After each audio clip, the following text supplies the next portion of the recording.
So let's talk about product launches in particular.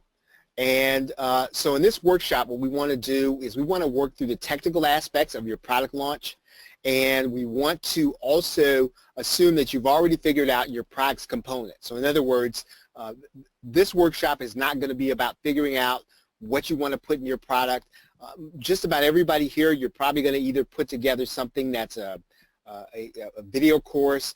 Maybe you might have an audio course, maybe you're going to have some PDFs, maybe you're going to have some images, but basically I'm going to assume that you want to deliver some kind of information product, right, that you've already figured out what that is, you've already figured out what your niche is, you already figured out what you want to sell, who you want to sell it to. What we want to do is help you to get it ready to sell. We're also going to assume that you already know what you'll be writing as your copy. Right, so we've taught that in some other workshops. If you want to, if you want to get insight on how to write your copy, the easy way, reach out to us. We'll give you access to one of our past trainings on writing copy. And again, writing copy does not have to be, I would say, complicated. There are some elements that you need to have. There's a formula that we personally follow that we have been following for, I think, about 6 years, and we're not necessarily, I wouldn't call us experts at writing copy, but if you follow the formula, right, when you can find that same formula, and those of you who have been on my calls before, you know that I suggest that you look at David Fry's 12-point bulletproof sales letter, right? So if you follow that formula, right, David Fry's 12-point bulletproof formula, and as a matter of fact, I am just going to do a search for it right here on screen. And just so that you can see it, I'm just going to write in David Fry's 12-point, there it is, foolproof sales letter. And there are a number of links to it. You can actually get a PDF that's right here. And you're going to see, if you start with step 1 and you go through step 2, all the way through step 12, you will have a complete sales letter. And even if you are not necessarily all that good at writing copy, if you follow these things and you inject your product and what makes your product unique into this format, you will be able to get people to pay attention. Right? Does that make sense? Is everybody with me on that? So again, I'm not going to talk a lot about writing copy. I am going to suggest that if you want to get a start on writing copy, you can write a decent sales letter, or you can do a decent sales video if you just follow David Fry's 12-point bulletproof sales letter. All right, so okay, so what we're going to do is we're going to set up your product launch, your upsells, and your email marketing. So let's talk about the order of operations and the order that you need to do things. The first thing you're going to want to do is to map out and set up your sales and marketing funnel. And so let's talk about what that means. I'm going to open up Warrior Plus here. Okay, so how many of you have set up a sales funnel on Warrior Plus before? Right? If you haven't, this is actually going to be good, and it's going to be instructive for you. Now you've probably seen a number of people set up a funnel on JVZoo. So what we're going to do is we're going to set one up on Warrior Plus. All right, so here's Warrior Plus. And the very first thing we're going to do is we are going to set up an offer, right? And so the offer is not going to be any specific product. Your offer is just going to kind of give you your statistics all in one place. So when you set up your marketing funnel, what's going to happen is you're going to be able to see all the products in the funnel underneath one title, and your title is going to be your offer. So if you get that, please put the number 1 in the question box. So in other words, all your products in one funnel are going to be under this offer. So we're going to set up an offer first. So let's say that the offer that we're going to set up is going to be teaching, we're going to call this the product launch workshop.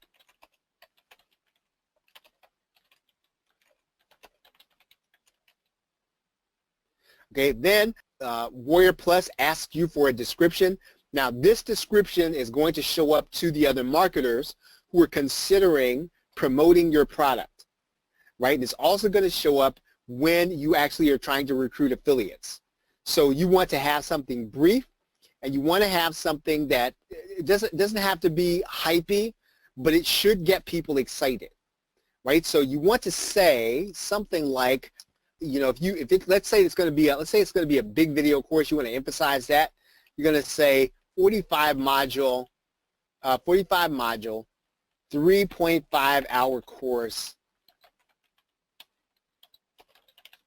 And then you want to talk about the benefit, getting you into profit mode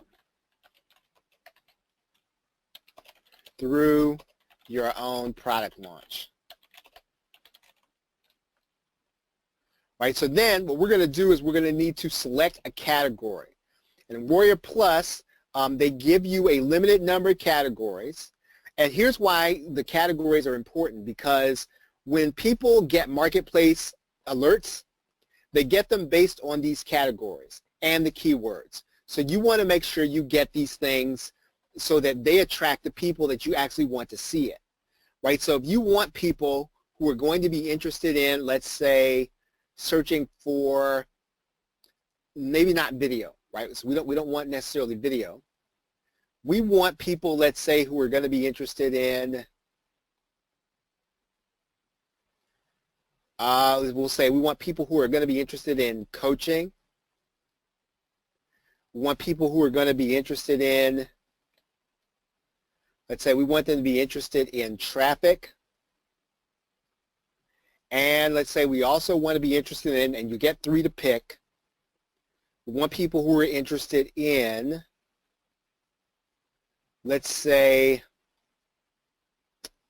launches, launch management, JVs and launch management. Okay, so then what we need to do is we need to pick keywords, right? So we're going to do the same thing. So we're going to get more specific here. And I'm going to write in product launch.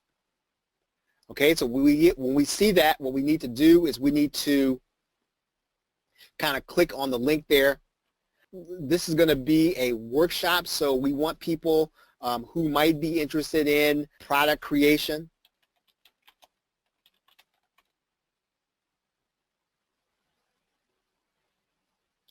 Okay, and then we want people who are going to be interested in, let's say we're going to do this about Warrior Plus.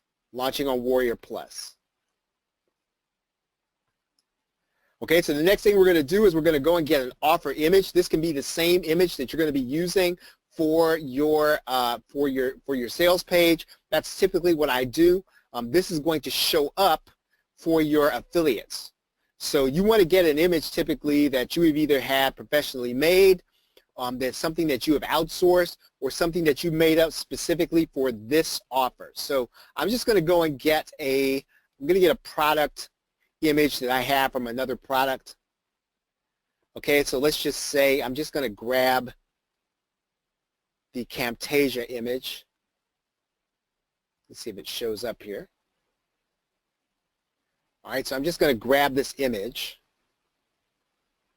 and I'm going to grab the bundle.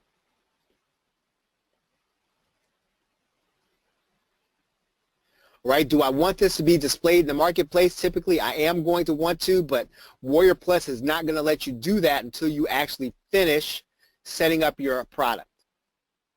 Right? So once we do that, we're going to click Create.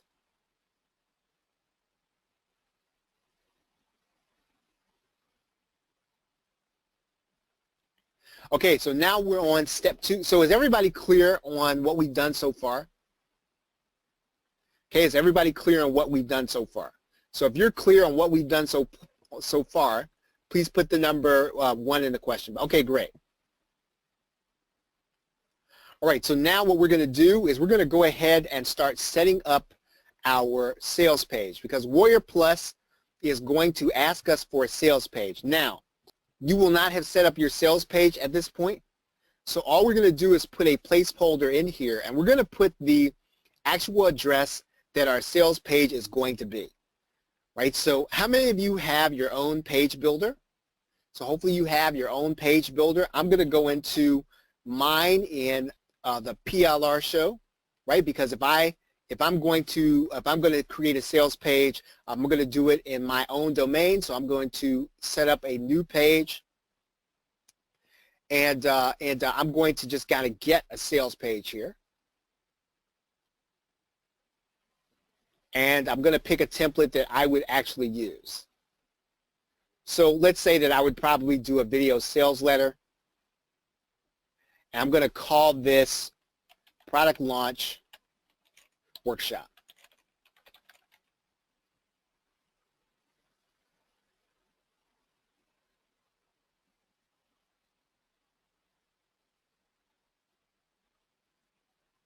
Okay, I'm going to go ahead and I'm going to publish this so that I will have an address. I'm going to grab this link. And then I'm going to put this inside of Warrior Plus.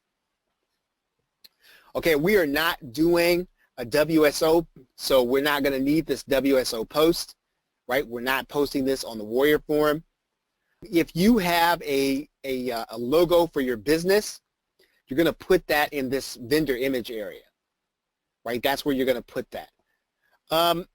If you're going to have a pre-launch, so in other words, let's say that what you want to do is you want to have a webinar before your product launches. You want to let people come to the page, or you want to collect leads before they actually before you actually open up the product for sale. Well, this is where you would do a pre-launch, right? So you would either do a Warrior Plus hosted pre-launch or a simple redirect. I tend not to do these, right? But if you want to do one, this is where you would indicate the pre-launch. And what happens is that at the right time, right at the time of your launch, the page redirects to your sales page. Up until the launch, it goes to the landing page, or it goes to the webinar page. Okay, if you are going to have affiliates, and hopefully you will, you're going to put in the, you're going to turn this on. Is there an advantage to doing one, Chantel? Yes, there is. Let's say that you think it's typical, whether it's big ticket or even if it's a smaller ticket, that if you have a pre-launch webinar and you show people how they're going to benefit from it, then you can actually have, you're probably going to have more sales, right? You probably can have more sales. The benefit also of having a pre-launch is that, if you have affiliates, you can probably convert more of your affiliates' traffic through a webinar. The other thing is that, let's say you decide not to do a webinar. What you decide to do is you decide to have an opt-in page during pre-launch. And let's say that your affiliates are going to be sending you traffic before the actual launch. Then number one, what you get to do is collect those leads. Number two, the affiliates actually get cookied. And then you and the affiliate actually get a win-win situation, because the affiliate's going to actually get their people to a page where they're going to see what the product is about, and then you are actually going to get the lead, and you're going to get the lead regardless of whether or not they buy or not. So that's another good reason why you could, or you might want to think about doing a pre-launch. So there's some good reasons why you might do one. I have just tended not to do them, mainly because I haven't really figured out the right kind of webinar I'd like to do for a PLR product. I am going to test that this year, but I have not done that. Right, but there's a definite advantage to doing it, and the higher ticket the higher the ticket the product, the better your webinar is going to do. Okay, great question. So Chantel asks, can they purchase during pre-launch? No, they cannot purchase during pre-launch. So all they can do is see what's on your pre-launch page. So you could show them what the product is going to be about. You could do a demo. Yeah, so it's just information. So let's say that you're selling software, right? And so if you want to show people a demo in order to get them excited, so that when you actually launch the product, you don't have to have them reading your copy and trying to watch a demo and then make a decision to buy. Bringing people to a demo page is a good way to sell software because they get to see that software so that when the gates or the doors actually open to the product, all they have to do is come and buy. They already come, they're already excited, they're already pre-sold. So yes, you're right, it's just information. Right, yeah, so what you're trying to do is warm them up. And you can do that for anything. I just use the software, but you could warm them up for a product. You could do a 2 or 3 minute video saying, hey, here's everything that's in it. Here's how I would use it. Here are some testimonials, that kind of stuff. I mean, it shouldn't be long, but you can actually do a good pre-launch page. It'll get people warm to the product, so when you actually launch it, or they get sent there by the affiliate, or they get sent there by you in your email, then they're going to be more likely to convert. Okay, all right. So affiliate information. This is where what you're going to do is you're going to give your affiliates some information about the product, and you're also going to tell the affiliates that'll be applying kind of what you're looking for. So one of the things I like to put in here is that I'll write, and this is just what I write in here. You're going to say something like, you know, affiliates need to have more than 100 sales. I will also put in here something like, I prefer to work with experienced vendors that sell PLR. And then I'll say, you know, if we don't know each other, please reach out to me on Facebook or Skype. And you know what? I know sometimes I might be missing out on some affiliates who could probably do a good promotion. But quite honestly, I do want to know the people who are going to be promoting my product, because I don't want them misrepresenting it. I don't want them bringing people who don't understand PLR. And you might have certain affiliates that you want to promote. You might have certain affiliates you don't want to promote. And so I want them to, at minimum, reach out to me on Facebook if I don't know them, because I want to see their profile. Right? That might be a little obsessive. It might be over the top. It's just what I like. I'll tell you one reason why you want to think about that is because, you know, if you have an affiliate that you don't know, and you have an affiliate that's either sending fraud traffic, or even if they send traffic and they totally misrepresented your product. And so then the person actually gets the product, they get to the download page and they get it. Here's what they say. They say, you know what, I thought this was going to be something else. Right? And sometimes that's because the affiliate didn't know how to promote it, but they knew how to make sales. So number one, you have control over who applies here, and you want to write this message in here, because you can end up, I'll show you why. I'll show you why you want to. I'll just be for real with you, right? You can have an affiliate request list that looks like this. Right, and I don't know any of these people, right, and none of these folks have reached out to me on Facebook the way I asked them to. And I mean, yeah, I mean, granted, I could approve them, maybe they could make sales, but if I don't know them and they didn't take the time to reach out to me, I just don't really feel like I have to have them as affiliates. Right? Does that make sense? So if you get that, please put the number 2 in the question box. Right. So again, I have nothing against anybody who's on this list. My feeling is just, at minimum, I really do want you to reach out to me. Right. And talk to me if I don't know you. Okay. Let's go back here. Okay, now your JV page URL. right? And this is another thing that you sort of do want to have, right? You do want to have your own JV page. This year I did something a little different, and I created my own JV blog, right? And so all my JV blog is it is a website that is a JV. It's jvwithcharles.net, right? And this, I mean, the name is just kind of corny, right? But it is my JV page.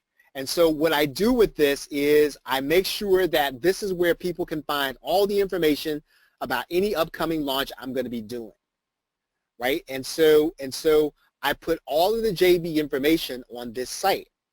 And each individual launch, I have a different JV page. So, for example, well, I won't go and show you all those pages, but every launch is going to have a different page. Now, one thing that I do with this JV blog is this, and most of you already know who use WordPress. You know this, but I'm going to show you this anyway.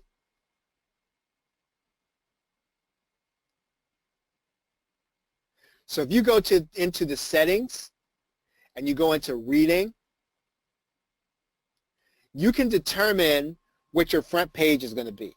So every time I start a new launch, I put that new JV page as my front page, right? So whenever my next launch is, it's going to be the front page of jvwithcharles.net. And I think, you know, someone showed me that jvwithcharles.com is available, for auction. Maybe I'll get that. But does everybody make sense? Does that make sense? So all I'm doing, I have all my JV pages. My JV blog is just a WordPress site, right? It's just a WordPress site. So and because I use Optimized Press, those of you who use InstaBuilder, you're just going to put your JV, your page builder on there, and just build a simple little JV page. Right? Yeah. Because what you're doing, Dana, is some people are not going to remember what your individual page is going to be, and they will remember your URL eventually. They may not at the beginning. They'll still come and ask you, but at the very least, you're going to make it easier for affiliates to find you. Okay, so what I'm going to do is I'm just going to take my JV page.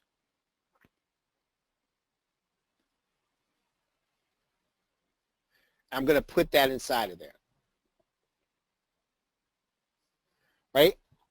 Okay, so now they're going to ask you for your affiliates update list. You do want to do this, right? You definitely do want to do this. Everybody who's going to be promoting your product, you want to be able to keep in touch with them.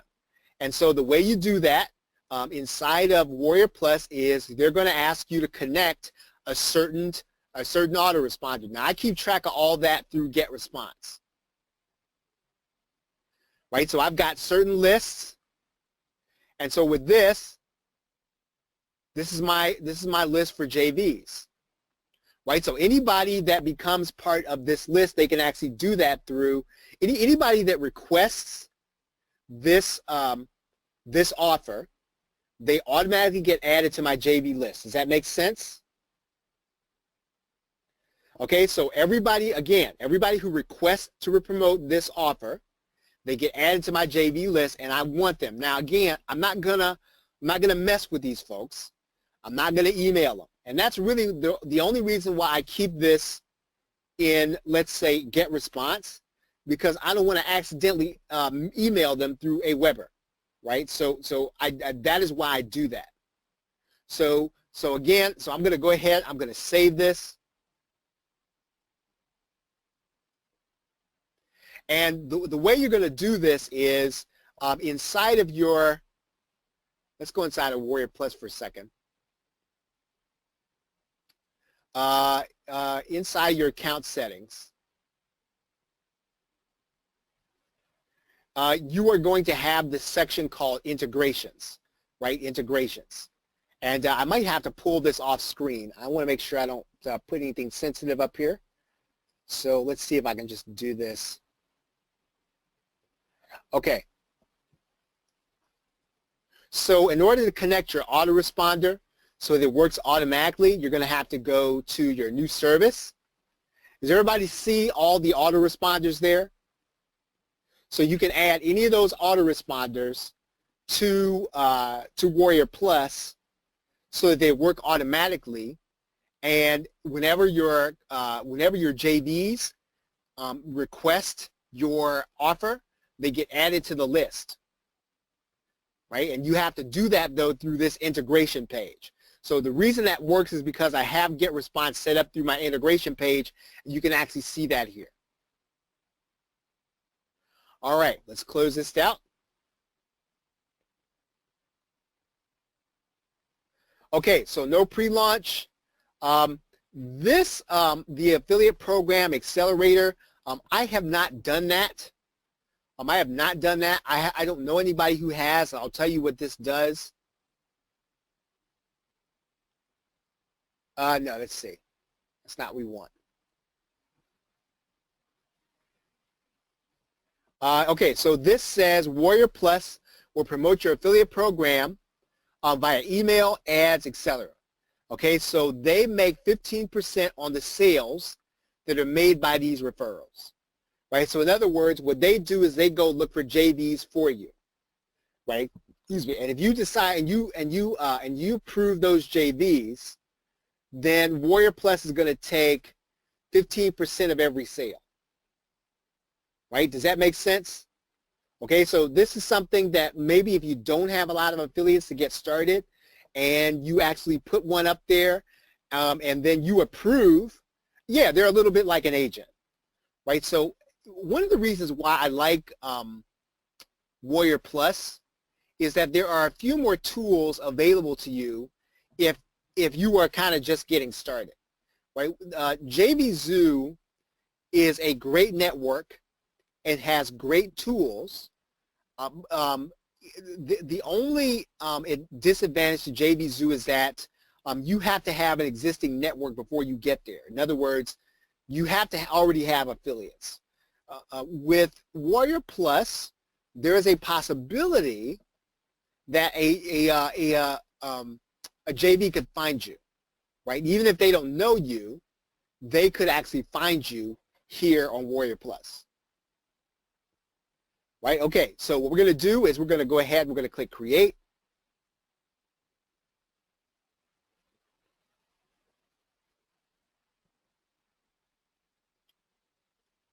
All right, so now our offer is active. So now we have an active offer. So what we need to do now is we need to create a product, right? And so what we're going to do is we're going to click Add a Product. And we're going to click Add New Product. Okay, so details. You can add in a product that's going to be buy now. You can add in a subscription product. I think that to add a free product, I think you have to have a certain kind of account. I'm not sure about that. Dana, correct me if I'm wrong. I don't know if everybody can add a free product. But I think that you can. Someone will have to test this part of it because I'm not really sure if you're brand new. Right, that's right. Only the original people who were part of this at the beginning. Yeah. Yep. Thank you, Dana. Okay, so we're going to go ahead and we're going to call this. We're going to name our product. Product Launch Workshop Live. Now, like I said, I'm not going to be selling this, but I'm just going to do this as an example. So this title is going to show up to you and to your customer. It's also going to show up on their receipt. Right? Okay, now, important thing here. How are you going to deliver your product? Now, you don't have to make a decision about that right now, but you are going to have to make that decision. Right? And so Probably the easiest thing to do would be to send people to a thank you page where you can go back and add to it later, right? If you choose to do a file, I don't like files because you still got to deliver a PDF or something like that, and it can only be 100 megabytes. And you could very easily go through 100 megabytes. Now, if you have something small and all you're delivering is going to be a PDF, I can see that, right? Maybe you do want to just deliver just the file. But the other thing that, you know, delivering a thank you page allows you to do is it allows you to do, why would I want to send people to a thank you page? Let me ask you guys. Why do you think that I would want to deliver people to a thank you page? Right, exactly, Chantel, because I can put in everything else that I have on there, right? Maybe they don't know what else I have. Maybe they don't know all of my other products. And so it's my opportunity to actually put in all of my other products. I'll tell you another reason why, and it is not something that I have done yet. I hope to be able to do it of my upcoming launch. I don't know if I'm going to have time to. I've been reading a book called The Experience, and it's about Walt Disney. And it's about all the things that Disney does in order to make their customer service. They've apparently kind of their customer service is so far above everybody else's that it's widely known. So it's a fact that their customer service is far above everybody else's. And so one of the things that they do is they try to make sure that there is something personal at every stage. And so another thing that you can do on your thank you page is you can autoplay a video, right? So in other words, people, the first interaction is the most important one. The first interaction that you have with people needs to be personal if you can make it. And so you can do that on the thank you page. If they click to the thank you page and you want to play a video that just says, hey, you know what, I just want to welcome you and thank you for buying the Product Launch Workshop Live. My name is, you know, Chantel Sweeney. My name is Dana Castle, and I just want to let you know, hey, we've got good stuff for you on the inside. If you have any questions, reach out to me. And so that's another good reason why you want to have a thank you page. Okay, so that makes sense, everybody. So again, if I said that to you at this point, I would be saying do as I say and not as I do. I haven't done it yet. I've done it sometimes in the past. I'd like to be able to do more of that. Okay, so delivery URL. So let's go ahead and let's do a thank you page.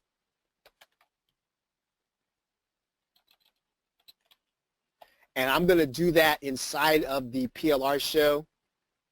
I'm going to create a page. And I'm just going to use one of these templates. And then I'm going to say, thanks for buying Product Launch Workshop Live. Okay, now there's one important aspect of this part of it that I do want to tell you about. I need to kind of look this up for a second here. Now, this page is going to be open to the search engines, right? Unless you hide it. And so you don't want your thank you page to be viewed by everybody, right? You want it to be hidden. Now, there's a way to do that inside of Optimize Press. If you have another page builder, there's probably going to be a certain way for you to be able to do this. I'll show you how to do this in Optimize Press. What you're going to do is you're going to go here into other scripts. I'm going to add here in the header area a no follow tag. I'm also going to add here a no cache tag. So basically, these two phrases are going to discourage Google from following this page. It's also going to discourage Google from caching this page, right? So what this means then is that my page is going to remain hidden from the search engines. Now you're just going to want to go test this before you launch.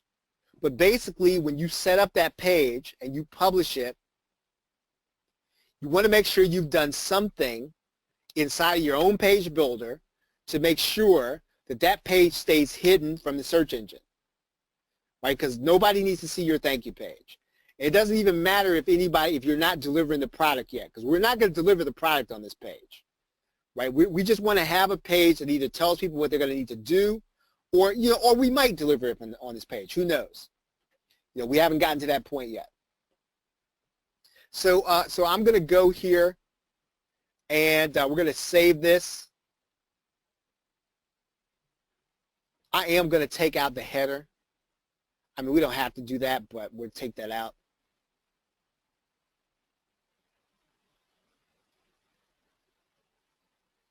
All right, so I'm going to grab that link. I will come back and edit that page. Because right now we want to keep working on our sales funnel. Okay, I'm going to put that delivery URL in that box. Okay, I'm going to decide on what my refund period is. Okay, if it's going to be 30 days.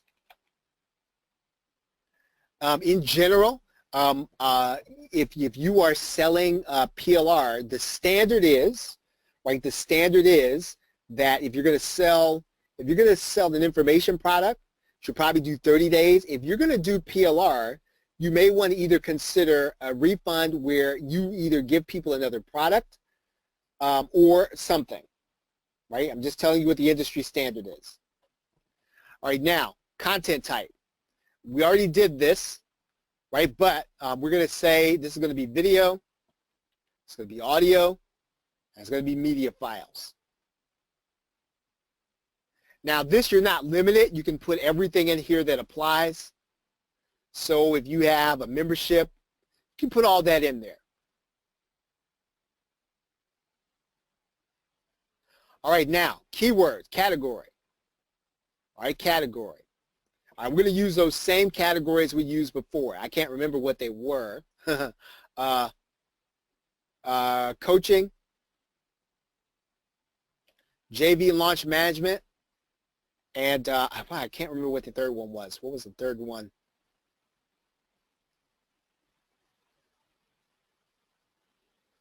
Okay, we won't. We'll say it was. Say it was other.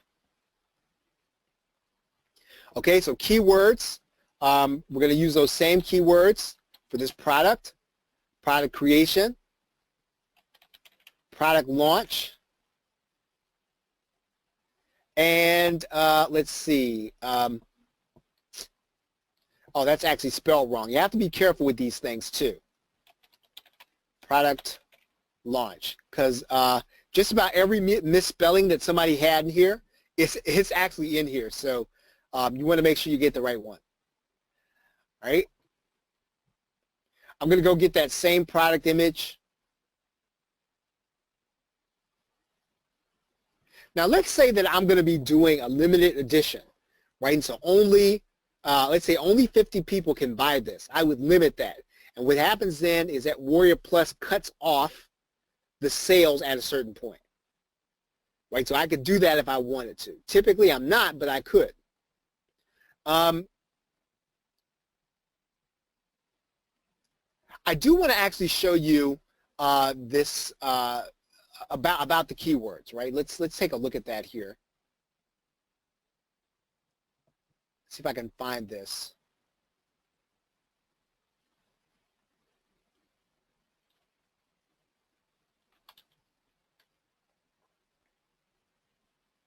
And what I'm going to do is I'm going to go inside of my favorites and alerts.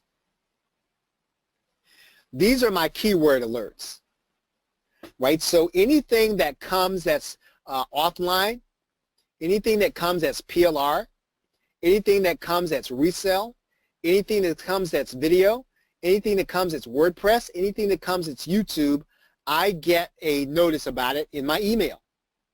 Right? So everybody who's on Warrior Plus can do this. And so this is why in some cases, even if you don't have any traffic before, if you were new, Yes, and actually everybody sets this up, Chantel. And here's why this is important. Let's say that you have no affiliates. Let's say that you have no traffic, but you launch your product on Warrior Plus. If your product has resell, right, or it has video as one of the keywords, I'm going to get it. I'm going to get it in my email. So you're going to get traffic from me just because your offer is going to hit my email box, even if you and I didn't know each other, right? And so that's another thing that Warrior Plus does, that actually, if you are totally new, you can still get traffic to your offer, right? Yes. So I set mine up, Chantel. Everybody sets theirs up to get all of the products that are related to this one. So in fact, I actually stopped getting mobile, right? So I could probably delete this. I can delete the one for mobile, right? And I can add a new alert, right? Maybe I want to get everything that is private label rights,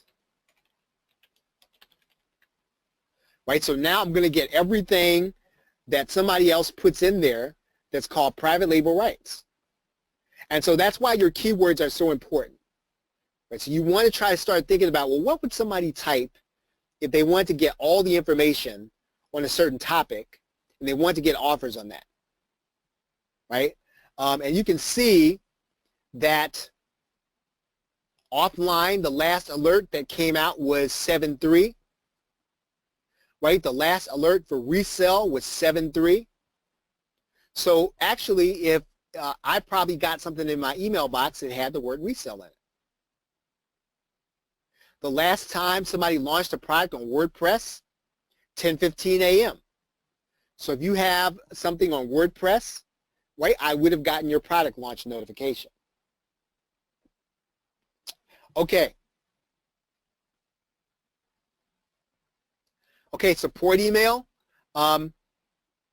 You want, here's where I would suggest that there are two ways to go with support, right? There are two ways to go with support. You can actually build a support desk through your cPanel, right? You can do something called OS Ticket. I would suggest that you use something like either Freshdesk or Zendesk. I mean, there are plenty of them out there. We use Zendesk, and the reason that we use Zendesk is because it makes it easier for me to track anything that anyone is doing. It makes it easier for me to it actually makes it easier for me to have Sydney do most, if not all, the support, and then if I have to come in, if she has to assign something to me, she can do that, right? If she has to say, well, can you answer this one, right? I can do that in Zendesk. It's hard to do if you have one that is in your cPanel. The other thing is that email deliverability is tricky when you're using things on your server, unless you've got to really know how to set up something called SMTP. And I'm not going to do that during this this workshop. But if you know how to do SMTP, which is a way for you to be able to make sure your emails get delivered, then I think that using your server is fine. But otherwise, then I do recommend something like Zendesk or Freshdesk. And I think it's about $10 a month. Okay, any questions?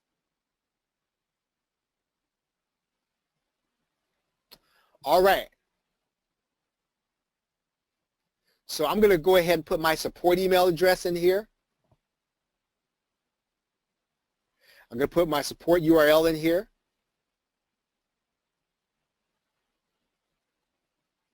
Okay, you're going to select your PayPal account here or Stripe, right? So either way, you can use whichever one you want to use in order to get paid on Warrior Plus, right? If you rather use Stripe, you can use Stripe. If you rather use PayPal, you can use PayPal. Again, I don't think there's any particular advantage to either one.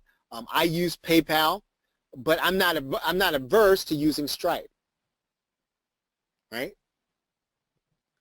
Okay, so it seems about 9:27. I'm thinking you all might be on overload. So why don't we stop here, and we will pick it up next week in terms of getting this product set up. All right, any other questions?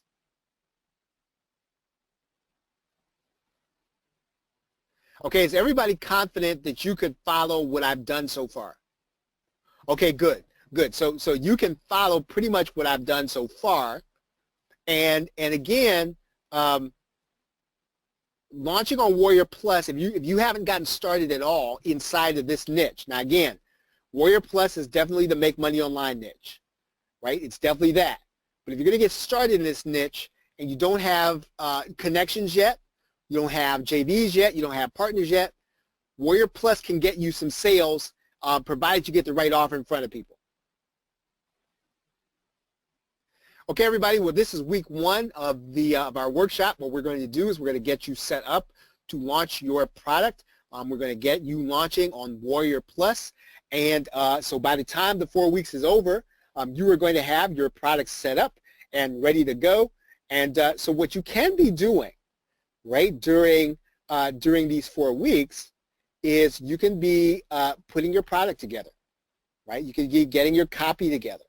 And so once the 4 weeks are over, then all you've got to do is follow this course to get it set up and ready to sell.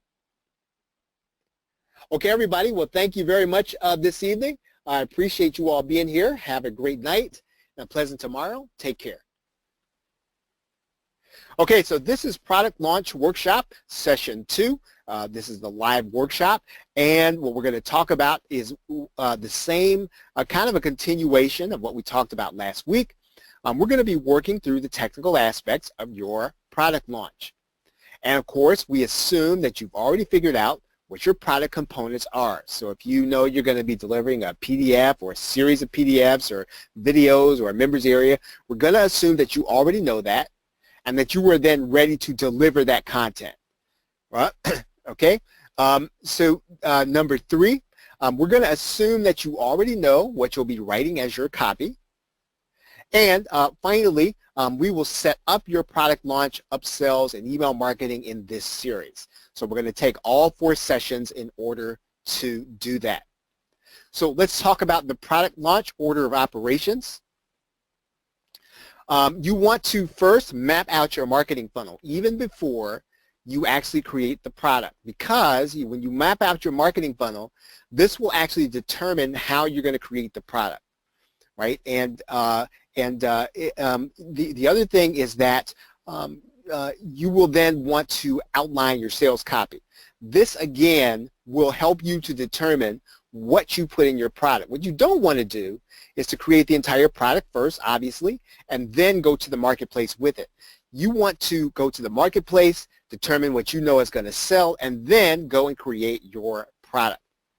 And once you've done that, you can then start the product creation process, right? You can start putting your videos, your audios, your PDFs, anything else together. You should then start outsourcing or creating your graphics. This part will be easy for you if you have already outlined your sales copy. What happens to people often, and I've seen this, and it's actually happened to me too, is you finish the entire product, you then have to start writing sales copy and outsourcing graphics. And this is how many good ideas sit on the shelf. When you want to do the counterintuitive thing, you want to map out your sales funnel first, you want to outline your sales copy, and then you start creating your product. And once you start creating your product, while the product is being created, again, this is important, while the product is being created, not after, start outsourcing your graphics. And if you've written your sales copy, that's going to be an easy thing to do. Then set up your sales page. Again, this is during the product creation process.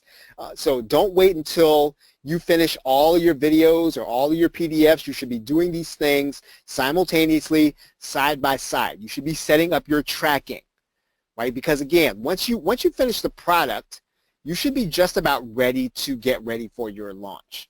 But you have to sort of do this in this order. Otherwise, you will come to the end and then you'll have a lot of things to do, which can be discouraging, and then it can keep you from actually finishing the product. Okay, you should be testing your sales pages and order buttons, right? You can actually do this without having completed the product. Again, this is something that if you leave till the end to do, I promise you will run out of time, right? So don't do that. Start working on testing your sales pages and your order button while you're in the product creation process. You know, you're creating videos or you're typing and creating PDFs. You take a break, and instead of going to social media, go to your sales funnel and start testing out your sales pages. Go to your order button. What this does is not only keeps you productive, but it will also shorten the amount of time it's going to take to create your product.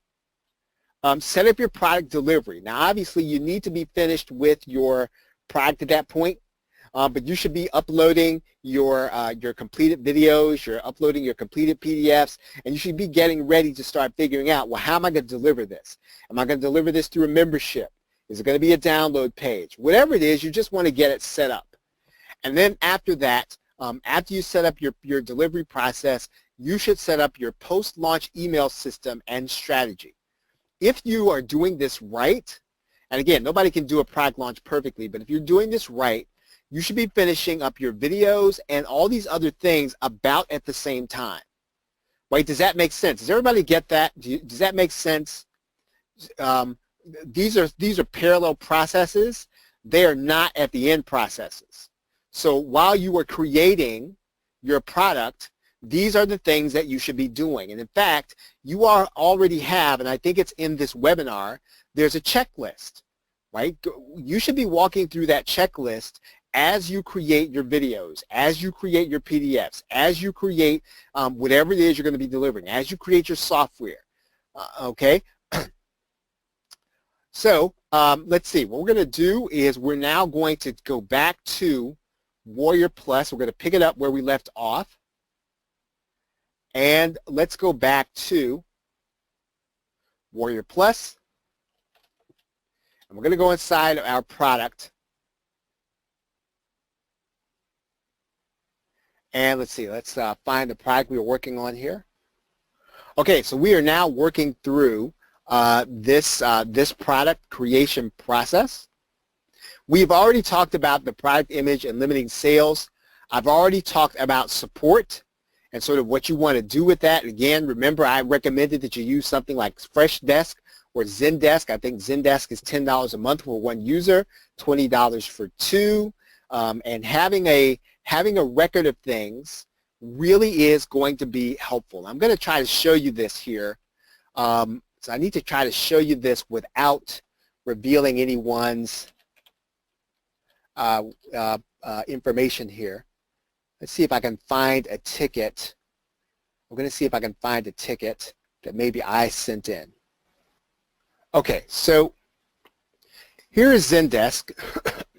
And when someone actually sends in a ticket, what you can do is you have the ability then to answer that ticket or reopen it. Again, what this does is it helps you to keep a paper trail. It actually helps you to keep track of things, and it will keep you from, during a launch especially, losing track of somebody's request. And it's really important during a launch that everything that happens, everything that somebody sends in to you, that you were able to keep track of.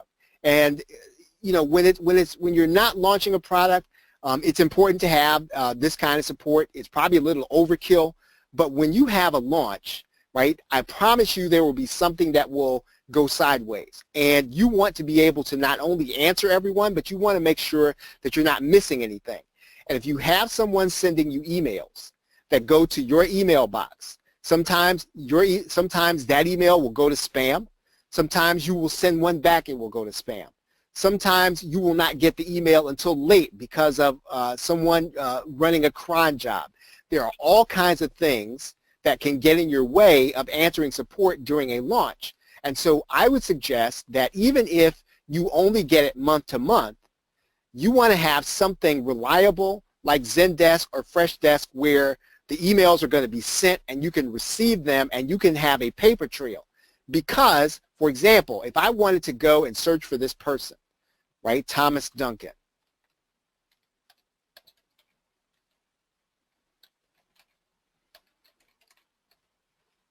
I want to search for them by email. I can do that right here, right? In fact, here's the one that I just submitted, right, as Thomas Duncan. And so I can answer this now.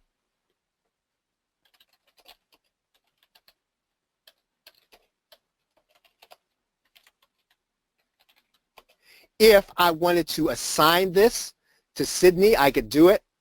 So for example, I could take the ticket or I could assign it to Sydney. So if you're working with a team, you can actually assign that to a second person, right? You can actually, if you're working with someone else, let's say that you're outsourcing to someone, you can assign it to that person and you can say, make sure to give them a free gift, right? You can tell that to the person that you're outsourcing to with this internal note. Now again, Zendesk isn't any better than any of the other help desks, but it is better than having your own on your server because of the email deliverability issue and the fact that this keeps a paper trail. Now there is also, you can also get something like, I think it is called, what's it called? It's OS Ticket is what it's called. The other one is called OS Ticket. And OS Ticket is free. You can have it customized, but I think, again, Zendesk is $10 a month. It'll be money well spent if you were having a launch. Right? Any questions about that? Any questions? Does everybody understand kind of what I was saying about that? Does that make sense? Okay, so let's move on to the next step. Okay, now pricing details. On Warrior Plus, when you put in the regular price, this is what you want to put in as the value, right? So whatever the product is actually worth.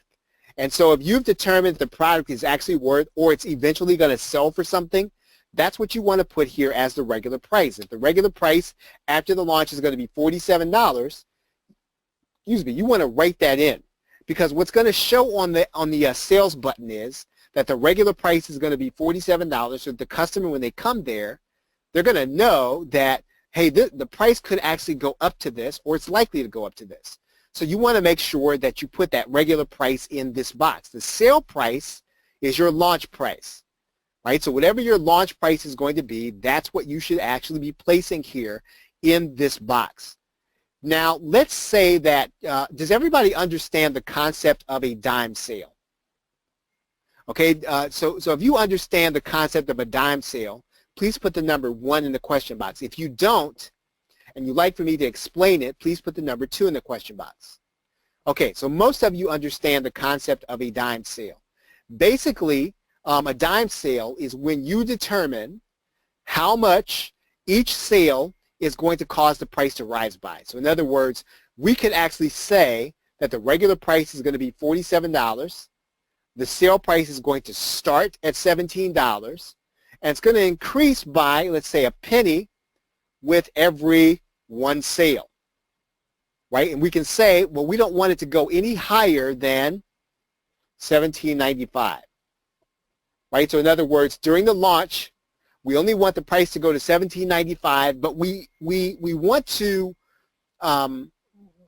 do something to encourage people in a way, not in a scarcity way, but in a way that's in their best interest. So it's in your best interest if you don't want to pay the rising price to get it now, right? So that's why you do a dime sale. All right, now the next thing you have here is your email integration. So what's going to happen is that when you set up an email integration, every time you get a buyer, that buyer is going to be added to a list, right? You can connect a number of autoresponders here. So for example, let's say that I wanted to add in Aweber, ActiveCampaign, Constant Contact, Drip, GetResponse, GoToWebinar, Infusionsoft, and any of these autoresponders. So I can add any of those. Right? So when I get to this point, I can say, I've already set up my GetResponse, and when I go to that menu, Warrior Plus will let me pick my list that I want to use. If I want to create a new list, I can create a new list, right, just for Warrior Plus. Right, so I can create a list that is, I can say this list is new product list and save it. Okay, it takes a minute to save or so.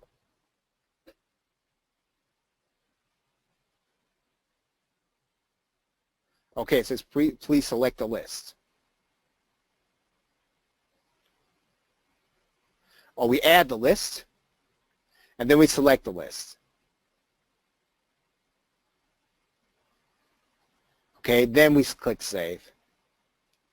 And then everybody who actually buys the product is going to be added to our GetResponse list. And that's probably going to be the most important thing that you're going to do in this process, so that whenever you get buyers, even if you set up a free product, you want them added to a list that you can actually manage inside of your autoresponder.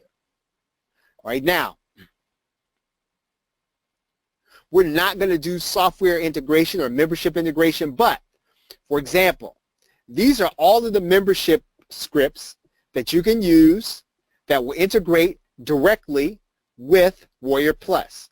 So if you have a member, Digital Access Pass, Infusionsoft, Kajabi, Nanocast, Optimized Member, S2 Member Pro, or Wishlist Member, all of those plugins or all of those membership systems will integrate with Warrior Plus. And what that means is that when, let's say that you're selling a product on a monthly basis, is that when your buyer, maybe they missed their payment, or maybe they decide they're not going to be in your membership anymore, what's going to happen is there will automatically be removed from your membership because you integrated the purchase process here in Warrior Plus. Does that make sense? So if you get that, please put the number 2 in the question box. So if you get that part. Okay, so how many of you already have a membership script? Right, so if you have a membership script, please put the number 3 in the question box. So if you already have one. Right, so if you already have any one of these, you can actually use them. And there's actually one here that I don't see. I know that MemberSonic is also, right? MemberSonic integrates very well with Warrior Plus, right? I think it's considered a third-party system, but it also integrates. Okay, so some of this you're going to get with a particular a system. So let's say that you decide you're going to use, let's say you're going to decide to use Optimized Member. Optimized Member will give you this information. Let's say that you decide to use Wishlist Member. Wishlist Member is going to give you this information. And in some cases, you're not going to have any membership integration, but the membership plugin that you use asks you and gives you this information, the notification URL and the key generation URL, right? And each individual membership script will tell you whether or not you need to send the IPN or the delivery URL, right? So again, whichever membership script you use, it's going to give you this information. Now you don't have to use this, right? You don't have to use any of this. You can just deliver people to a thank you page, right? And if you ever have a case where something goes sideways in your launch and people cannot get to your members area, or people are not getting the confirmation email, the easiest thing to do is to turn this off. 99 out of 100 times, if you're going to have a problem, it's going to be here. And so you can solve that by putting in a delivery URL here, right? Just deliver them to the thank you page where they can either set up their membership ID or they can get to their download page, one or the other. But what you want to do is you do want to test it. If you, again, you find out during your testing that you cannot get this to work, you don't fret. What you do is you send people to a thank you page until you get it working. Right? So that makes sense. Is everybody with me? So if that makes sense to you, please put the number 4 in the question box. All right, very good. Okay, so I've got a question about Natu. You were asking about InstaSuite. I believe that Insta Builder integrates with Warrior Plus. I do believe it does. So I think that everything inside the InstaSuite, Insta Builder, Warrior Plus, I believe that it integrates. Okay, so you're okay. Your question is about you don't think you'll ever do your first launch if it's not in your own system. Okay, so you're saying that you would rather not use an affiliate platform. Okay, so InstaSuite has its own affiliate program. Okay, so here's what I would say about the difference between using Warrior Plus and your own affiliate program. The reason that people will readily promote using Warrior Plus or JVZoo is because they get the opportunity to be paid immediately when they make a sale. And affiliates are reluctant to promote if they're even going to get paid a day later. So even if you were to send out their commissions the next day, you'll get fewer affiliates if you choose to use your own platform right now. So there's one issue with affiliate recruitment.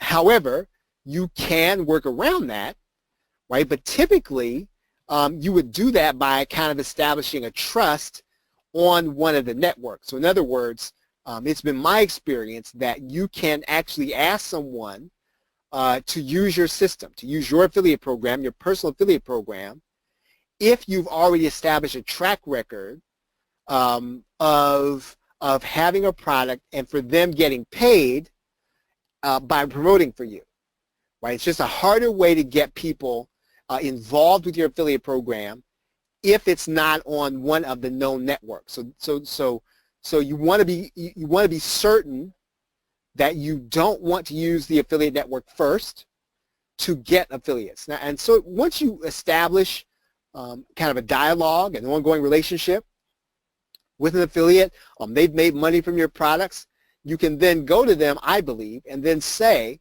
hey, we're moving our affiliate program over to, let's say, this other platform or something like that. We're going to move it to your own personal platform.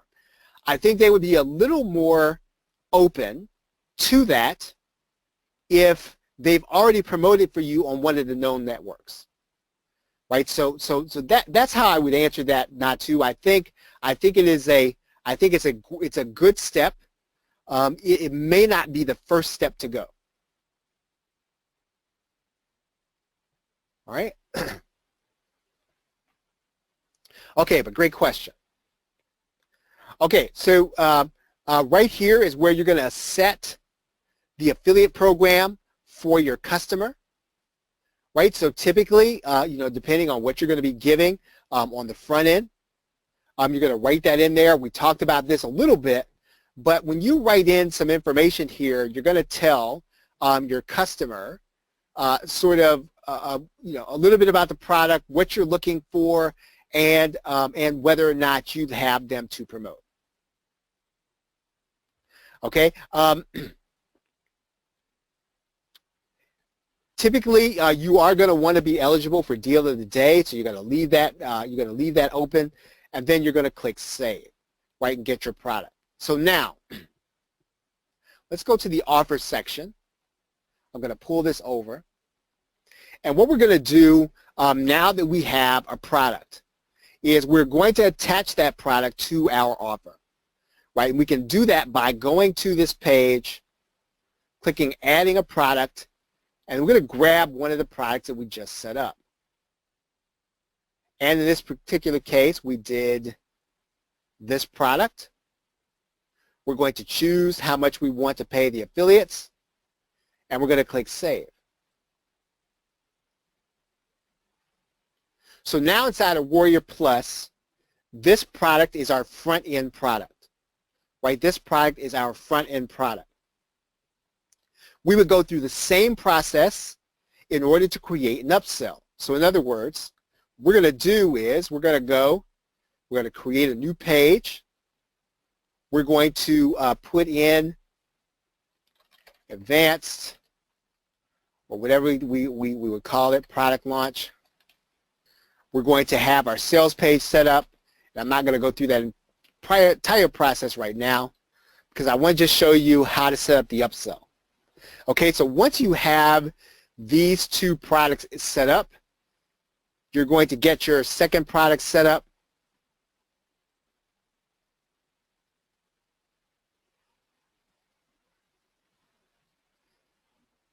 You're going to decide on what the commissions are going to be. You can click Save. What you're going to do now is that you are going to now set these up so that they are connected. So in other words, you're going to see that we still need to connect our upsell. And so we do that by going to this link, saving it. And so now, when the person actually comes to our page, they're going to get sent from this offer to the next offer, right? This is another thing that the affiliate platforms actually do for you during this process. Okay, any questions? Any questions? Okay, so now that we have our offer set up, we have already set our launch date. We're going to click Activate Offer. Let's say it's going to be in the future. It's going to be at 9 in the morning.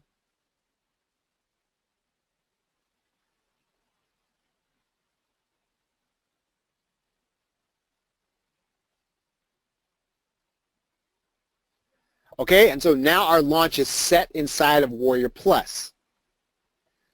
So now really what the next step is going to be is we need to create our sales pages, and then we need to start placing our buttons.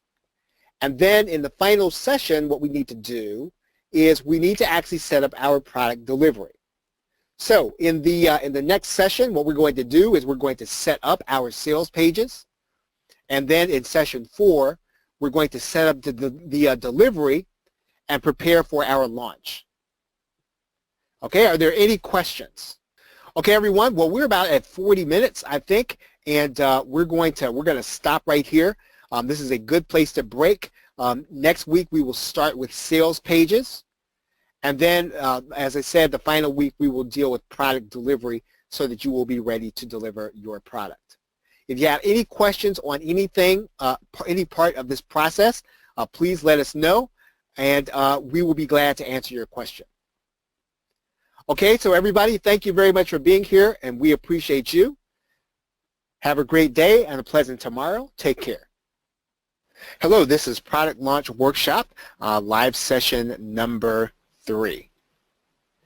And what we're going to be talking about in this product workshop, launch workshop, we're going to be working through the technical aspects of your product launch.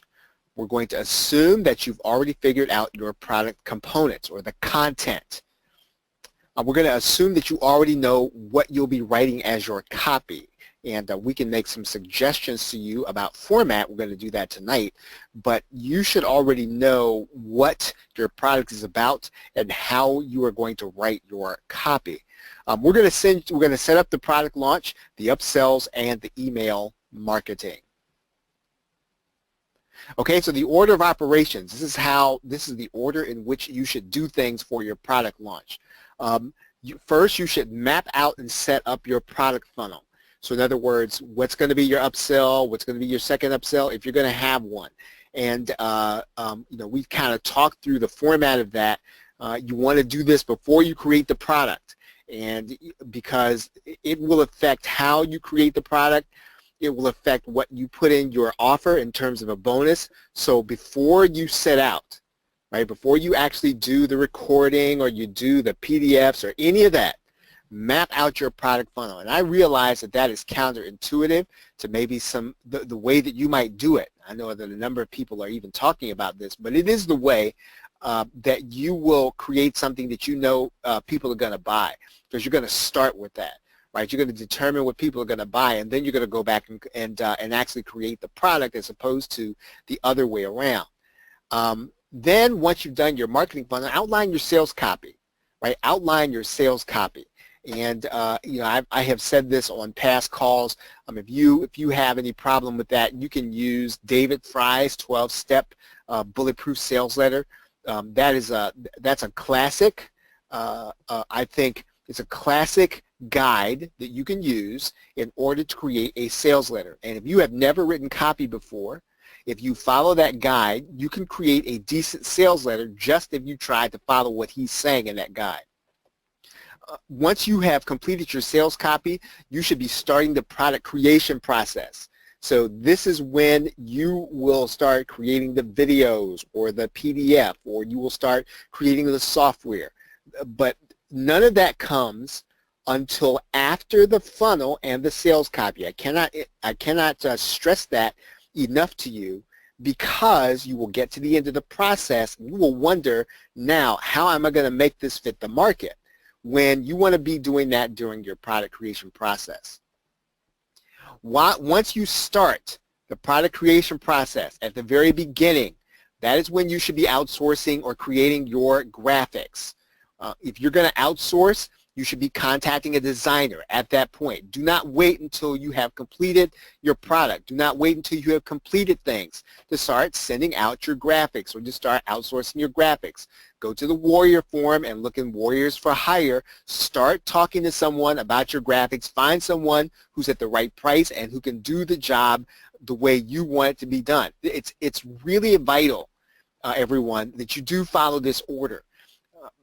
The number one thing that discourages people when they go through the product creation process, they get to the end and then they're just getting the work started, right?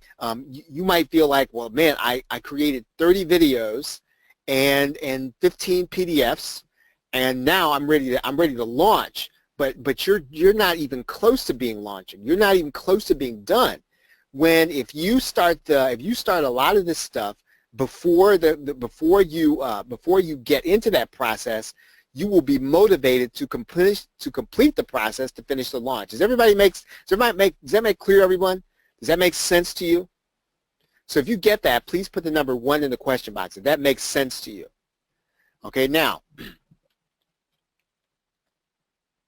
once you have outsourced the graphics and you are in the product creation process, you should be setting up your sales pages. This should be happening at the same time. And we have gone through how you're going to set them up in Warrior Plus. We're going to get into some specifics tonight about your sales pages. You should be setting up your tracking. So if you have Google Analytics, if you have a click tracker, if you have some kind of plugin that tracks traffic to your website, set this up now when you're setting up your sales pages and you want to test your tracking, right? You want to test your tracking until you can verify that it's working correctly. And you can do that typically by going to the site or having people visit the site so that you'll know your tracking is actually working. The tracking is important because that's how you're going to be able to tell how you're doing, right? That's how you're going to be able to tell whether or not you should adjust something. So you have to set up the tracking kind of while you're in this process. Test the sales pages. Now at this point, you should be nearing the completion of your product creation process. You should be testing the sales pages and the order button. We're going to do some of that next week. You want to set up your product delivery then. So in other words, you should kind of be knowing where you're going to host your downloads, where you're going to deliver your downloads. you want to be careful even about using Amazon S3. If you have a fairly extensive launch, you have a lot of heavy files, you are going to get a bill and it's not going to come until the next month, right? And sometimes people get surprised by the size of a bill. Now, again, Amazon is as cheap as they come, but when you're talking about downloading and you're talking about bandwidth, you do pay for bandwidth. And you can very easily get a $100 bill you were not expecting at the beginning of the month because you had your launch the month before, and you had all the files to download from Amazon S3. Again, in some cases, it's going to make the most sense. I had a scenario where that made sense last month. I had too many large files on my Microsoft server, and so when people came to that server and they started downloading stuff, Microsoft throttled the people who were trying to get to it in the middle of the launch, right? So I had to then go to Amazon S3. There was no choice I had. I switched everything to Amazon S3, and lo and behold, the next month I got a $200 bill, right, or $120 bill. And again, it wasn't the end of the world, but you don't want any surprises like that, especially when you have a launch. And then, of course, probably close to the last thing you're going to do before you actually hit the button to make your launch live, you want to make sure that your post-launch email system and strategy is set up. So in other words, whatever you're going to do to follow up, whatever you're going to do to make sure that people see all the upsells, whatever you're going to do to make sure people are being accommodated once they become part of your list, this is when you want to set that up. Right? Any questions? Are there any questions about the order of operations? And I like going over this every week because it's pretty important that you do things in this order. It will affect how fast, actually, that you finish your product. You believe that? Okay.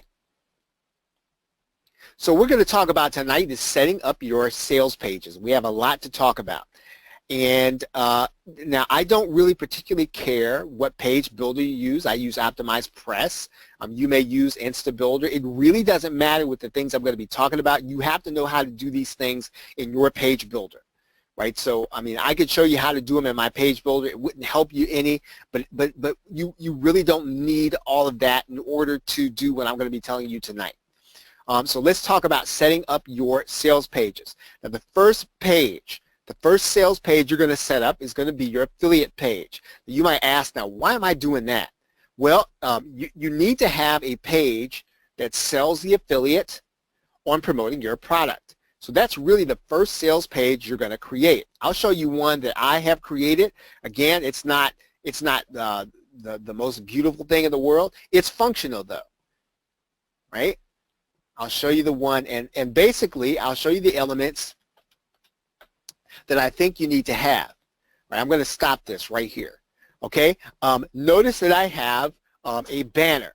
Right. I have a banner at the top. Right. That's consistent with the product. I have a headline.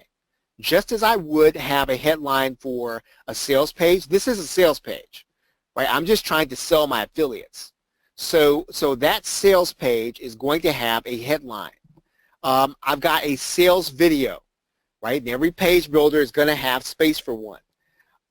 And then I've got some dates there, and then I've got where they can get their affiliate link right here. Now, I'm going to tell you this. You could stop right there, and that'll be that's enough for an affiliate page. Does that make sense? So you don't need to have anything else. That's really all you need. A headline, the banner, and then the affiliate link. Now I have some other things in here that I explain the funnel, I explain the product to them because some people, some affiliates want to know what the product is going to be about, right? Some don't care, right? But some do want to know what the product is about. And then I put the affiliate link back here. Because I'm delivering video, I give people, the affiliates, a sample, right? I give them a sample. I show them what the sales page, what I think the sales page is going to look like. Now, I may not know at that point, but I will put in there what I have.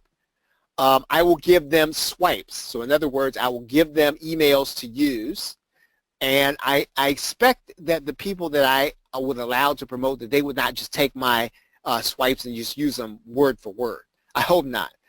But regardless, I do give them swipes for them to be able to use. And then I give them access to a bonus page. And so this is a bonus page that they can use in order to almost act as a bridge page. So in other words, they're going to send their visitors to the bonus page first. The bonus page is then going to be clickable to the sales page, right? So is everybody clear on where I am right now? So if you're clear on where I am right now, just talking about the JV page, please put the letter with the number 2 in the question box. If you're with me on the JV page. Again, the JV page does not have to be fancy. It shouldn't be, right? All you need are the things that I have right here, right? They can look, and again, just make it look as professional as you can, and please do not try to make it look like anybody else's, right? You will burn time that you do not have. Now, obviously, you want it to be presentable. Obviously, you want it to look professional as you can make it. So use your page builder. Keep things spaced out. But again, don't try to copy or imitate anyone.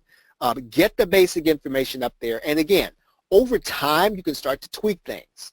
When when you're comfortable, when you know what affiliates want, you can start to tweak things. Okay, so that is your affiliate page. Now, the affiliate page actually has a couple of components. Right now, you notice here I have in my menu, I have a swipe email page.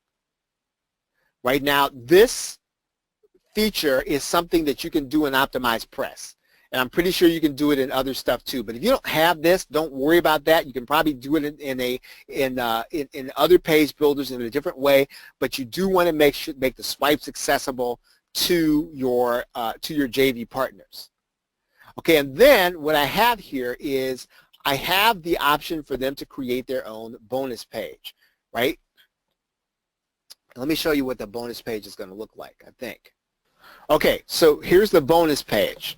Now, again, what am I trying to do with the bonus page? Okay, does everybody understand the concept of a bonus page?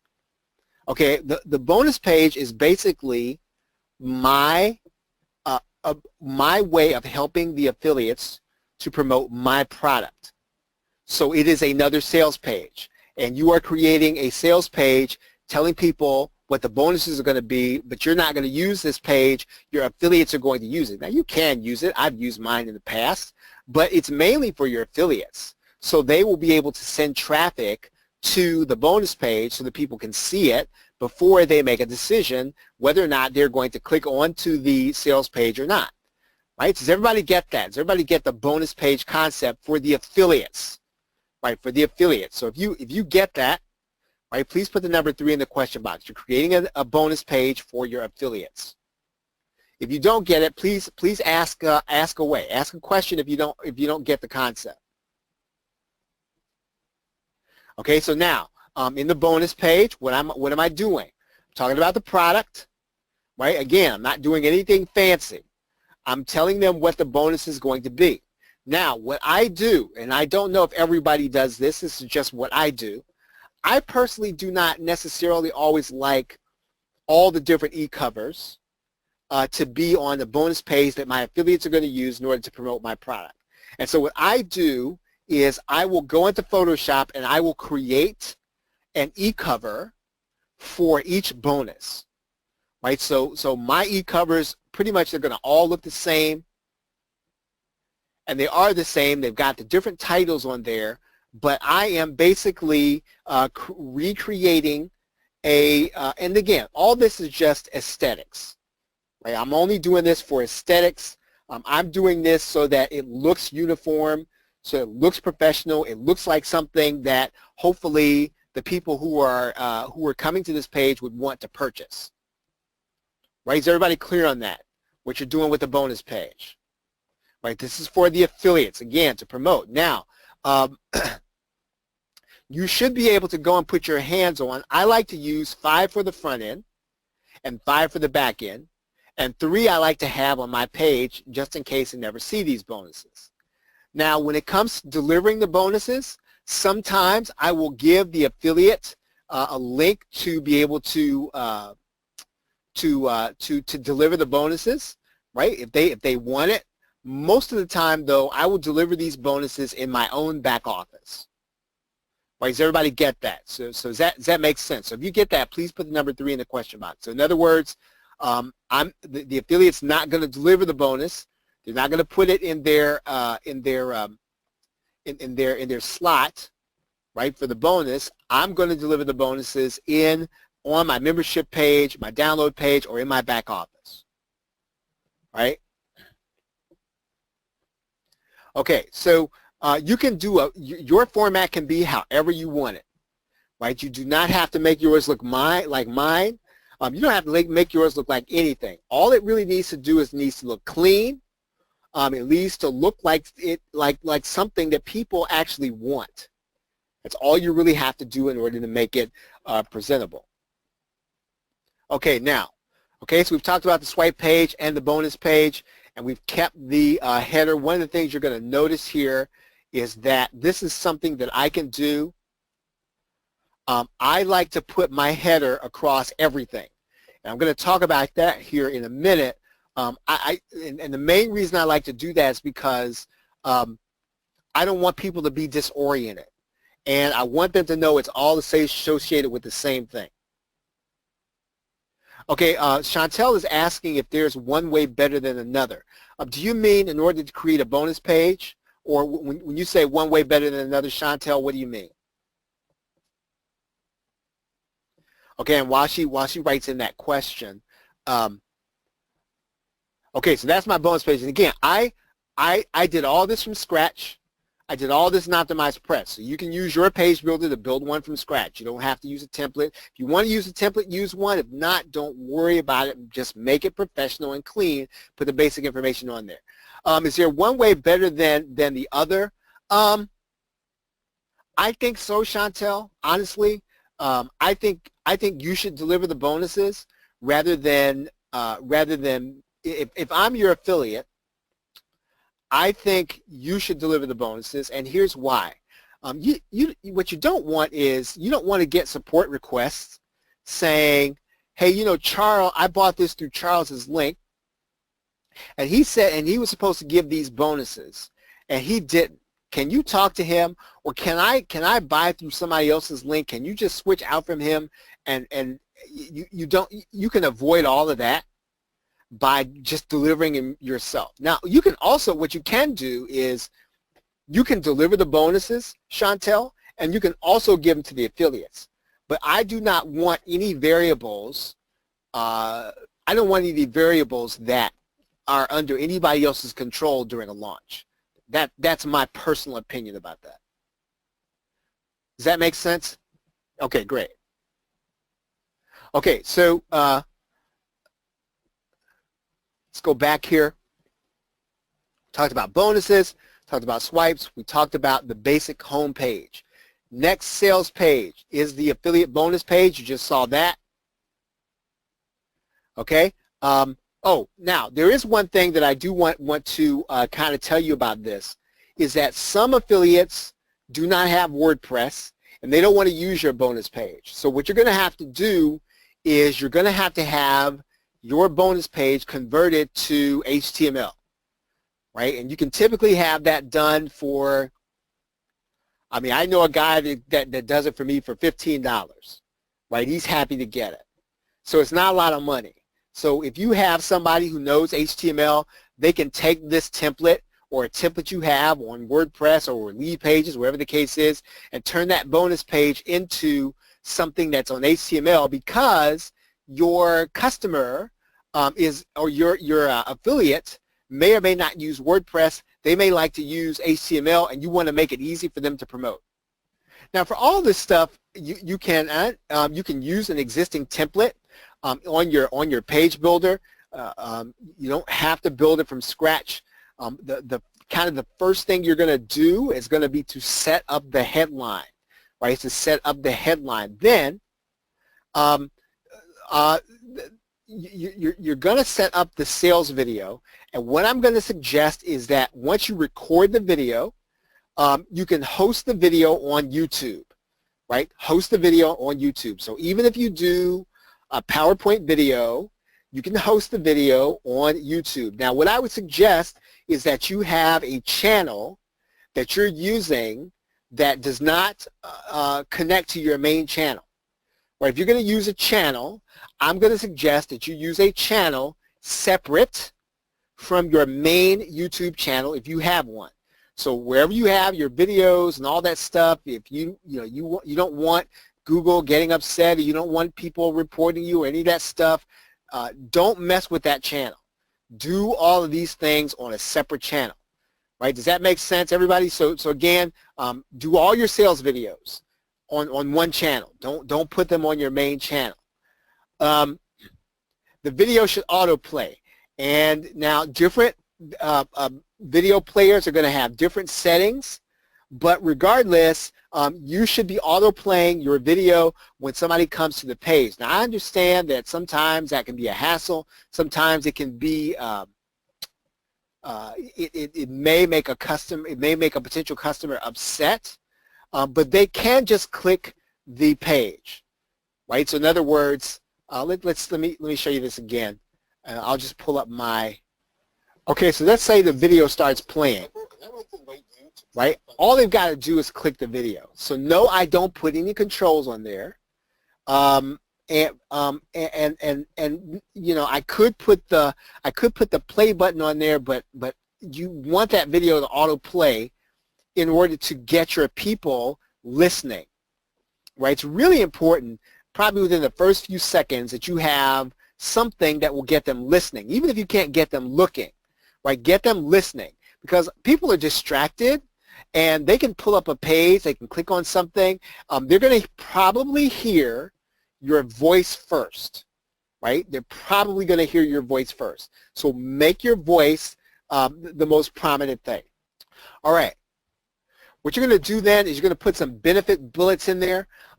It is standard among copywriting that you want to use an odd number of benefit bullets. So in other words, if you're going to have 12, write a 13th. And I don't know if there's something psychological about that or not, but try to have an odd number. And what you want to do is you want to make the last one bold, right? So if you didn't get that, please write that down. So again, with the benefit bullets, you want to have an odd number if possible, and the first one should be bold, and the last one should be bold, right? And again, I'm not entirely sure why that's the case, but it is common practice in sales copy, and I see no reason not to follow it. Right? Any questions so far? Any questions about setting up your sales page? Any questions so far? If you have a question, please put the number 4 in the question box, or just write your question in there. Graphics. Now, hopefully, as I have said, you have already outsourced your graphics, right? You have already outsourced your graphics. At minimum, right? If you're going to have graphics outsourced, if you're on a budget, at minimum, you should have e-covers, right? You should have e-covers. Now, if you're doing resale rights, you must get graphics, right? Now, if you want to do them yourself, that's fine, but you have to have them. And if you're handy with if you're good with Photoshop, and you can create a good e-cover that'll match all of the other stuff, then I say go for it. There's a program out there called eCover Authority that Chad Elgizer puts together. It's a very good program. I personally don't use it because I use Photoshop, not because it's not a great program. It's just redundant. I bought it when I was still making up my mind about Photoshop, and then I bought it, and then I bought Photoshop, and I just haven't used it. But I will say it's a great program. Chad stands behind it and improves it all the time. So if you're going to create e-covers yourself, use eCover Authority or Photoshop. Having banners, if you can have them, is important. And this is where I would start saying things like, have this outsourced. Again, unless you really do know how to create banners. what I would really highly suggest you do is focus on the JV process, focus on marketing, focus on the last parts of product creation. The graphics, and it's not that it's not important. It's just that you only have so much time during a launch, and you must work on marketing, right? Somebody has to do that part.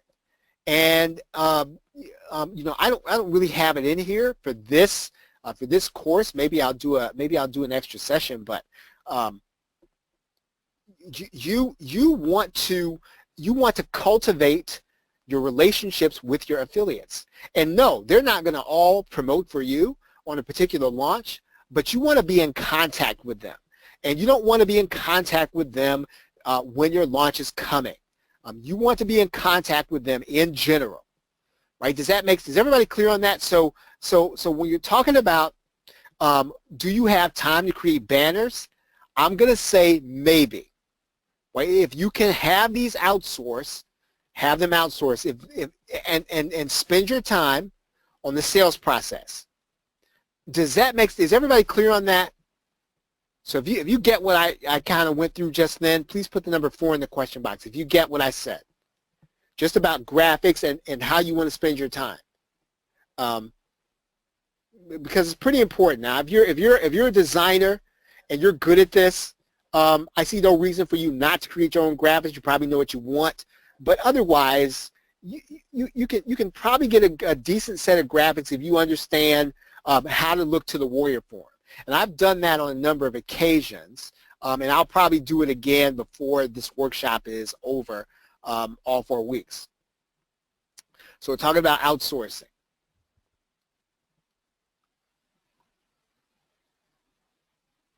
Okay, that's a great question. So Chantel asks, how do you stay in contact with your affiliates? Do you email them regularly? I would say, Chantel, that and this is actually a good question for a number of reasons. Number one, I'm not a Facebook person, right? I don't spend a lot of time posting. I mean, I'm trying to, but I just don't. But I typically talk to most affiliates through Skype and Facebook. Now, I have an application called, and it's the same one that's probably on the phone. I don't think it's anything special. It's just called messenger.com. Let me see if I can find it, if I can get it. Messenger.com. Okay, and so this these are all of my contacts in Facebook, and I'm talking to them in here, right? This is I'm literally talking to them through this application. Now I'm also using Skype, which you can also, there's a web browser edition of Skype.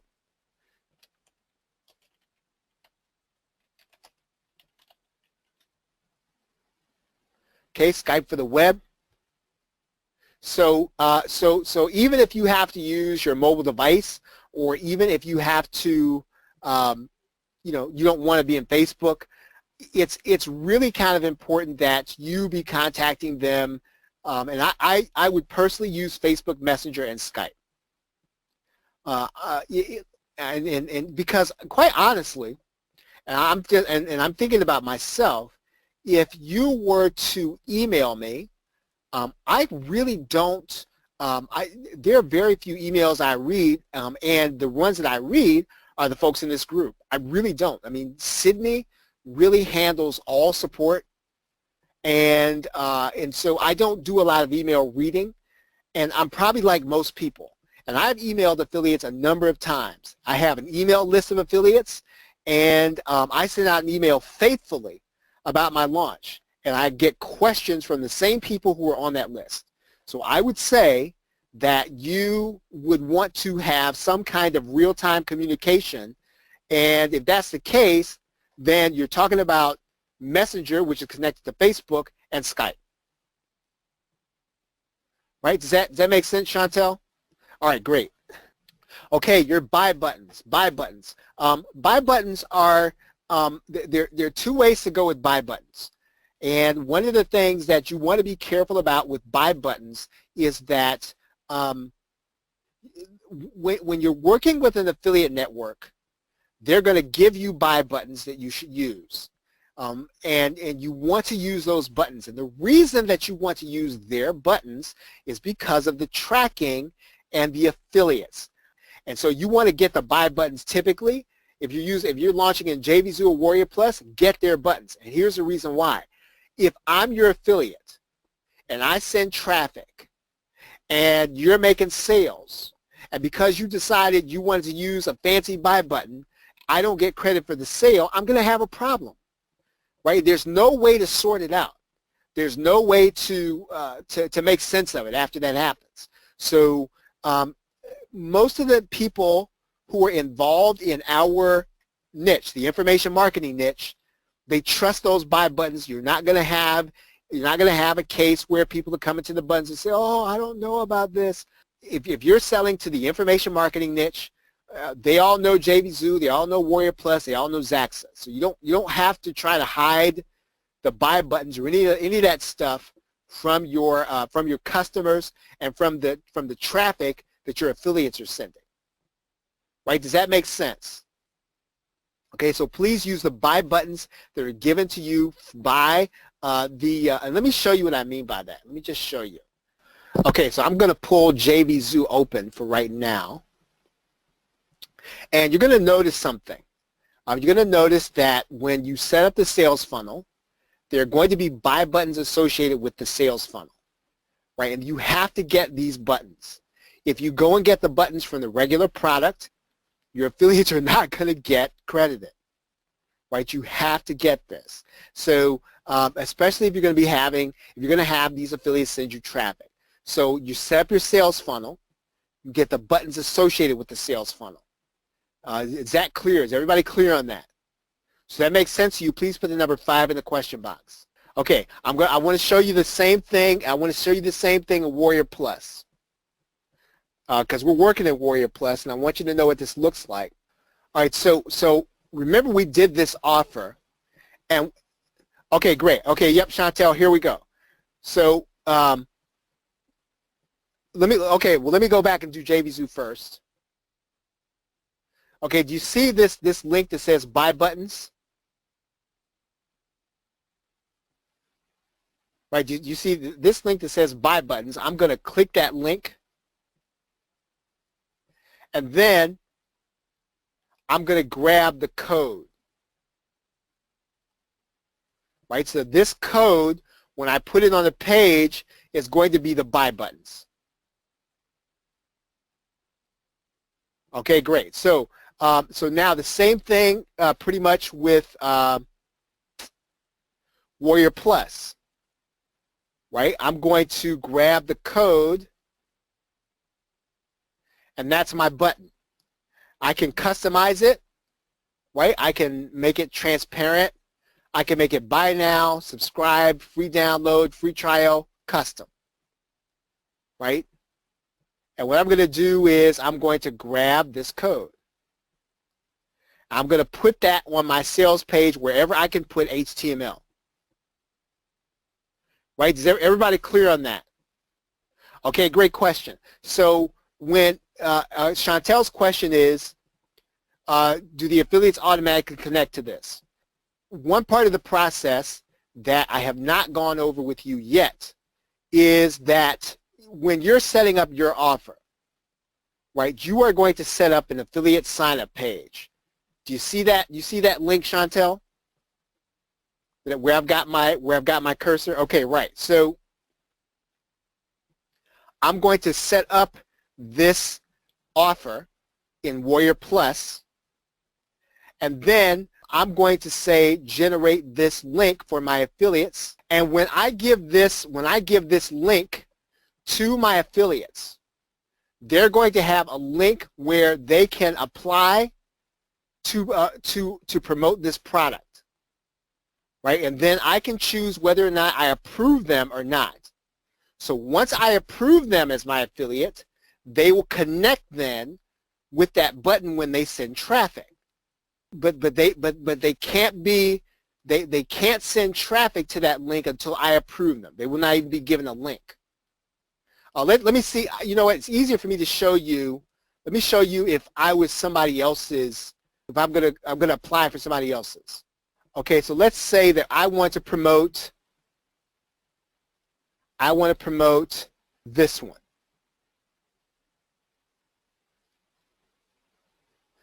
Let's see. Now I've already requested this one. So let's see this. Okay, so I requested this one.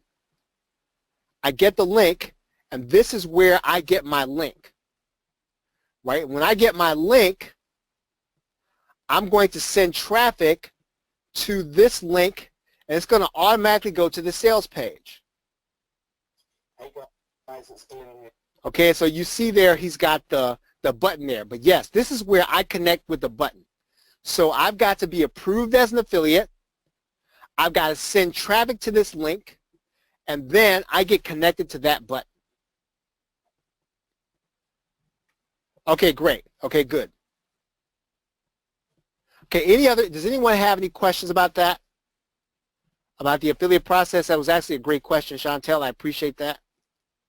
Any other questions about that? Okay, upsells. I talked about this a little bit before, and I just want to mention this again. And this is my preference, right? This is my preference. If I'm going to have a front end and I'm going to have an upsell, I like to keep the same banners and the same footers, right? Same banners, same footers. Now I'll show you this because I think that if you do this, you will not disorient people, right? Okay, so there's my front end, there's my back end. Okay, so there we go. So the banners I keep consistent, and I think that if you can possibly do it between your front end and your upsell, you want to try to keep the graphics consistent and try to keep the banners consistent, because what you're trying to do is you're making a connection between the front end and the upsell, right? You can, and it's hard to do that if you have a totally different theme, right? And all this stuff happens in the background of people's minds. So if they're not consciously making the decision, they're not consciously disoriented, but when you put two different sets of graphics from the front end to the upsell, you were disorienting people. You're sort of taking them out of their order. And what you're trying to do is you're trying to accelerate the process of buying. You will slow it down if you disorient them. Right? So that makes sense. If you get that, please put the number 6 in the question box. All right, very good. So adding in testimonials, I'm not going to spend a lot of time on that, but you want to have those in there when you can get them. Exit pop. The exit pop is optional. If you don't feel good about doing an exit pop, typically you're going to be able to do that with your page builder. There's a setting in Optimized Press where I can do that and send people to another page. But again, that is not necessarily, that's not mandatory that you have to do one. There's also the popover, and I do want to show you this. Let's see if I can find the page here. Okay, so here's Aweber, right? Here's Aweber. And so what you want to do is you want to use this setting in Aweber that says popover, lightbox, or pop-up.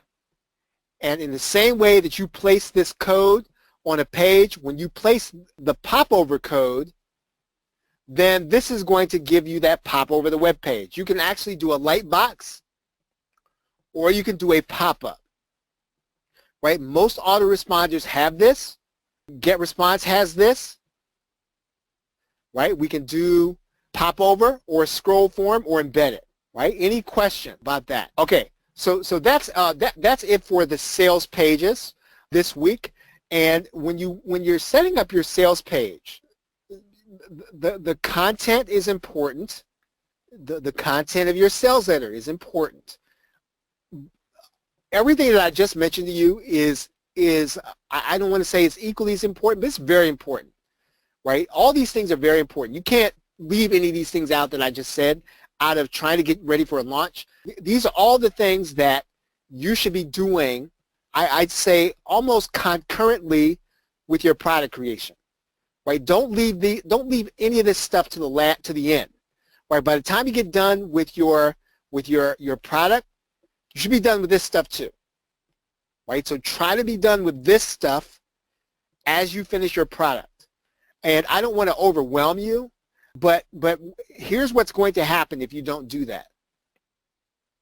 You're going to get to the end of the product creation process, and you are going to have a list of things this long, and you're going to say, "Oh my goodness, I don't feel like doing all this stuff." And the reason I can tell you is I can tell you from experience, and from having talked to a number of different marketers, you leave this stuff to the end, you will probably not launch. You'll have products that are sitting on your hard drive that you completed, but you will not launch them because this stuff will overwhelm you at the end of the process. All right? Okay, so any questions? Any questions? Okay, so let's see. It is about 9:26, so we're at a good breaking point. And what we're going to do is we're going to talk about upload and delivery next week, and then putting buy buttons on your page and getting ready to sell. Right? So with that, I think we are really just about done here. If you have any questions, please feel free to let me know what they are. And if not, hopefully this has been helpful for you, and you will be able now to kind of deliver a product and not and finish the process, right? The stuff that I just showed you is typically the stuff that you don't see. Okay, so what we're going to do, we're going to break here, and we're going to go on to week 4.